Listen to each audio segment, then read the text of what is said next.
सबको यीशु की प्रभु यीशु क्रिस्त में प्यारे भाइयों बहनों, नवजीवन का संदेश इस शीर्षक के अंतर्गत प्रतिदिन का ईश्वर का जीवंत वचनों को सुनने के लिए, समझने के लिए, ग्रहण करने के लिए और उन वचनों के अनुसार जीवन बिताने की कृपा, शक्ति, सामर्थ्य मांगते हुए एक सुंदर आदर्श क्रिस्तीय जीवन बिताने की विशेष कृपा मांगने के लिए मैं आप सभी लोगों का हार्दिक स्वागत करता हूं। आज मार्च की 22 तारीख है, शनिवार का दिन है और आज के दिन में हम सभी लोगों के लिए मनन चिंतन करने के लिए, प्रार्थना करने के लिए और आध्यात्मिक जीवन में और ईश्वर के नजदीक आने के लिए, सच्चा पश्चाताप करने का पाठ सिखाने के लिए प्रभु अपने वचनों के द्वारा हम सबों से बातें करता है। तो भाइयों बहनों, आज के वचनों को बहुत ध्यान से सुने, कान लगा के सुने। हालांकि आज का वचन जैसे हम सुनना शुरू करेंगे हमें लगेगा ये मैं जानता हूँ, इसको मैंने बहुत बार पढ़ा है, ये मुझे कंठस्थ याद है, मुझे मालूम है इसमें क्या लिखा है, सब पता है। इस प्रकार की बातें हमारे मन में आ सकती हैं, लेकिन फिर भी हम इस प्रकार से और इस अंदाज से सुने जैसे कि मैं पहली बार प्रभु का वचन सुन रहा हूं, ताकि प्रभु का वचन मुझ में कार्य कर पाए, प्रभु के वचन मेरे जीवन में प्रभावशाली तरीके से प्रवेश करें और इन वचनों के अनुसार हम सबके सब उचित कार्य कर सकें, पश्चाताप कर सकें, प्रभु के पास लौट के आ सकें, हमारा रिश्ता संबंध प्रभु के साथ बुलंद इरादों से, बुलंद तरीके से जोड़ सकें। इसलिए प्रभु का वचन हम सभी सुनेंगे। आज का सुसमाचार का प्रसंग काफी लंबा है। लूकस के द्वारा रचित सुसमाचार अध्याय 15 पद संख्या 1 से 3 और फिर पद संख्या 11 से 32 का प्रसंग है। इसमें सबसे पहले भाग में हम लोग देखते हैं प्रभु यीशु खोए हुओं की खोज करने के लिए इस दुनिया में आए थे। प्रभु का लक्ष्य, मकसद यही था कि लोग पाप में डूबे थे, पाप की दास्ता में रह रहे थे, झगड़े हुए थे, उनके जीवन में आनंद खुशियां लुप्त हो गई थी और ऐसे पाप में जीने वाले लोगों के लिए जो खो गए थे, भटक गए थे, गुमराह हुए थे, उन सभी लोगों को, खोए हुए लोगों की खोज करने के लिए प्रभु यीशु मसीह इस दुनिया में आए थे।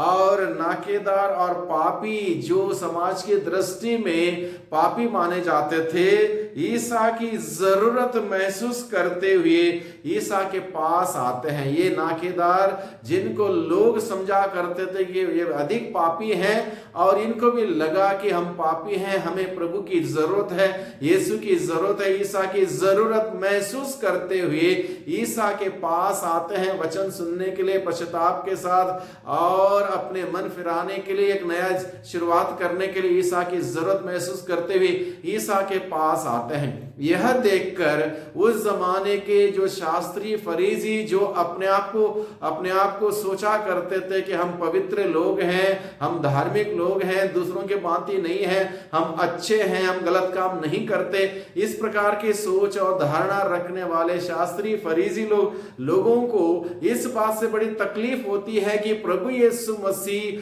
पापियों का साथ क्यों देते हैं, उनको अपने पास आने क्यों देते हैं, उनके घर में भोजन करने के लिए क्यों जाते हैं, पापियों की रक्षा करने के लिए प्रभु क्यों इतना उत्सुक है। इन सभी बातों को लेकर शास्त्री फरीसियों को बड़ी परेशानी हुआ करती थी, क्योंकि वो नहीं चाहते थे कि प्रभु यीशु मसीह इन पापियों को साथ दे, पापियों को बचने का कोई मौका दे, पापियों को सुधारने का कोई अवसर दे। वो नहीं चाहते थे। उनकी दृष्टि में जो एक बार पापी है, घृणित है, उसको कहीं से भी बचना नहीं है, सही रास्ते पर लौट के नहीं आना है, उसको हर जगह से बाहरी होना है। इस प्रकार की एक धारणा उनके मन में थी। इसलिए शास्त्रीय फरीसी नहीं चाहते थे कि पापियों को कोई भी दोबारा मौका मिले कि इस ईश्वर के साथ आने के लिए, लौटने के लिए वो नहीं चाहते थे। इस प्रकार की धारणा वो रख रहे थे और इन सभी लोगों को उत्तर देने के लिए कि ईश्वर क्या चाहता है, ईश्वर की क्या योजना है, ईश्वर के दिल में हम सभी पापियों के लिए क्या कुछ है। इन सभी बातों को लेकर प्रभु एक सुंदर दृष्टांत सुनाता है, जो दृष्टांत हम जानते हैं उड़ाव पुत्र के नाम से हम जानते हैं। और उड़ाव पुत्र का जिक्र करते हुए प्रभु कहता है, एक बाप के दो बेटे थे। छोटे ने अपने पिता से कहा, संपत्ति का जो भाग मेरा है मुझे दे दीजिए। और इस प्रकार से पाप का उदय हुआ उसके मन में, और उसने पाप से संचालित होकर जीवन बिताया। पिता से कहा, पिता ने बंटवारा कर दिया, यानी कि पाप धीरे धीरे इंसान के बीच में विभाजन करता है, बंटवारा कराता है। और एक घर था, बंटवारा हुआ, बाप और बेटा अलग हुआ, भाई और भाई अलग हुआ। उसके बाद अपनी संपत्ति लेके छोटा बेटा दूर चला गया, यानी कि पाप धीरे धीरे इंसान का दूरियां बढ़ाता है। ईश्वर के बीच में हमारी दूरियां बढ़ जाती हैं, और दूर देश चला गया, सब कुछ बेकार में खर्चा हुआ, यानी कि गलत काम में फंस गया। उसके बाद वहां पर अकाल पड़ा, ईश्वर की आशीष का अकाल पड़ जाता है। जो पाप में रहता, पाप में जीता है, उसके जीवन में बरकत नहीं आती, वही हुआ। उसके बाद इस हालत तक वह पहुंचा कि वो नौकरी ढूंढने लगा, और अमीर बाप का अमीर बेटा एक नौकर बन गया। पाप इंसान को दास बनाता है, शैतान के हाथों में नौकर बनाता है। वही दशा हुई उड़ाव पुत्र के जीवन में। और जब वो नौकर बन गया, इस इतना नीचे के हद तक, स्तर तक गिर गया, और वो जानवरों के बीच में रहने लगा, जानवरों की भांति रहने लगा। तब वो होश में आया, तब उसको एहसास हुआ कि मेरे पिता के घर में कितने ही मजदूर जरूरत से ज्यादा खाते पीते हैं, सारे सुख सुविधा में हैं, और मैं यहाँ पर भूखों मर रहा हूं।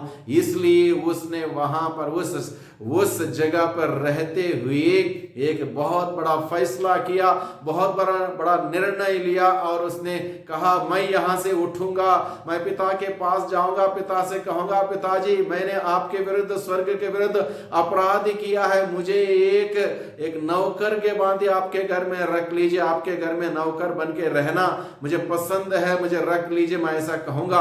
और सच्चा पश्चाताप के साथ, सच्चा निर्णय के साथ, पक्का दृढ़ निश्चय के साथ वह उठता है, वहां से निर्णय के साथ चलता, अपने पिता के घर जाता है।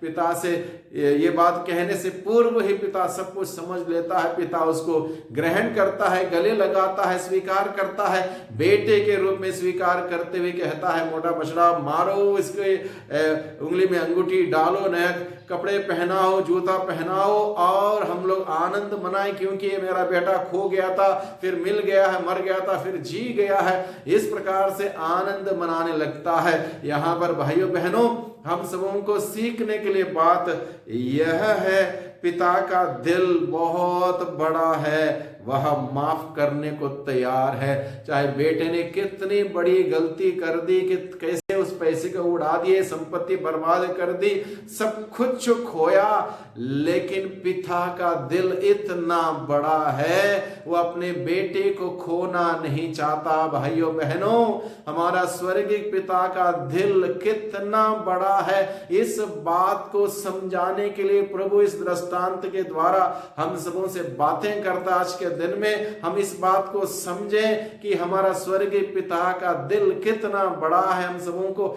माफ करने के लिए, क्षमा करने के लिए, फिर बेटे के रूप में, बेटी के रूप में ग्रहण करने के लिए वह इंतजार कर रहा है, राह देख रहा है। और ये 40 का यह समय हम सभी लोगों के लिए सच्चा पश्चाताप करते हुए एक दृढ़ निर्णय के साथ पिता के पास लौटने का समय है, और यह कहने का समय है, पिताजी मैंने स्वर्ग के विरुद्ध और आपके विरुद्ध अपराध किए हैं, न जाने कितने अपराध किए हैं, मैं पापी हूं, मुझ पापी पर दया कर। ये इस प्रकार से पश्चाताप करने की हमें आवश्यकता है।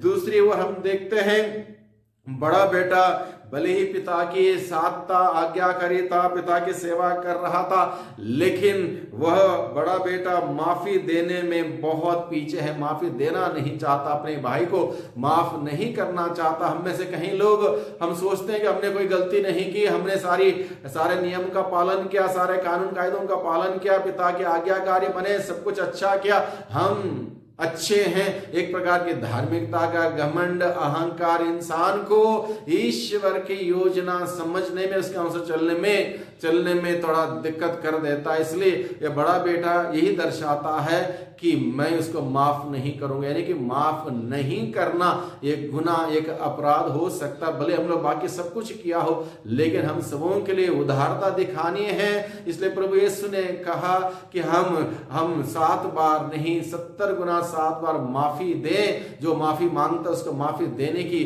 जरूरत है, इसलिए माफी देना बहुत ही जरूरी है। और हम लोग देखते हैं छोटा बेटा गलती करने के बाद वो पश्चाताप करने के लिए तैयार है। हम में से बहुत सारे लोग पश्चाताप करने के लिए तैयार नहीं है, कठोरता, दिल की कठोरता बनाए रखते हैं। हम पश्चाताप करें, सारी कठोरता त्यागें और प्रभु के पास लौट के जाएं छोटे बेटे के समान। इस प्रकार से प्रभु अपने वचनों के द्वारा हम सबों से बातें करता है। ईश्वर तेरा और मेरा हम सबों का इंतजार कर रहा है, इंतजार कर रहा। भाइयों बहनों, 40 की अवधि में विशेष रूप से प्रभु अपने वचनों के द्वारा हम सबों को बुलाता, इंतजार करता है कि हम लौट के जाएं। इसलिए हम अब लौट के चले पिता के पास, पश्चाताप के साथ अपना हृदय कठोर ना बनाएं, पश्चाताप करें और मुक्ति प्राप्त करें। पिता का प्यार ग्रहण करें, पिता के प्यार का अनुभव करें, पिता के प्यार में जिए। और पिता के घर में ही सुख है, शांति है, आनंद है, समृद्धि है, सब कुछ है। पिता के बगैर जीवन अधूरा है। इसलिए भाइयों बहनों, आज के वचनों को सुनकर सच्चा पश्चाताप करें, एक दूसरे के लिए प्रार्थना करें, पश्चाताप का वरदान मांगे। आज के दिन में हर किसी के लिए सच्चे पश्चाताप की आवश्यकता है। इस बात को समझें और पश्चाताप के साथ प्रभु के पास लौट के जाएं, बहुत का जीवन पाएं। वही प्रभु हम सबों का आशीष और बरकत प्रदान करें। सबको धन्यवाद, सबको जय यीशु की।